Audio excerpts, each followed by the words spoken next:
तफहीमुल कुरान, ये जेल के अंदर मौलाना ने इसका आगाज किया और 20-22 साल की मेहनत शाक्का के बाद एक ऐसी तफसीर उर्दू जबान को नसीब हुई कि आज पूरी दुनिया में उसके तराजिम हो रहे हैं। सैकड़ों अफराद उसके ऊपर PhD कर रहे हैं और दर्जनों तहरीकें उठी हैं जिन्होंने हुक्मरानों को और उनकी सल्तनतों को पलट कर रख दिया है।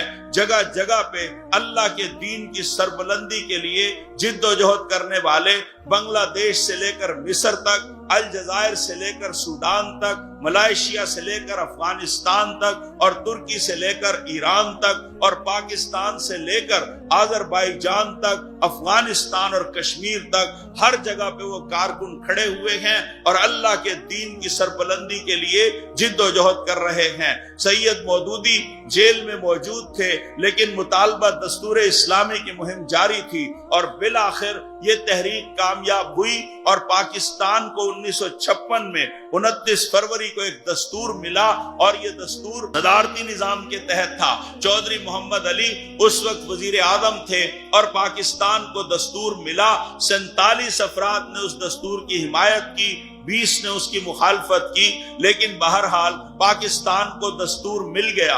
अब हमारी एक्ट ऑफ इंडिया 1935 से जान छूट गई। जैसे ही दस्तूर मंजूर हुआ और दस्तूर नाफिजुल अमल हुआ, जमात इस्लामी ने मुतालबा किया कि अब दस्तूर बन गया है, अब इसकी रोशनी में आम इंतखाबात होने चाहिए, लोगों को वोट का हक मिलना चाहिए, वो अपने नुमाइंदे खुद चुनेंगे।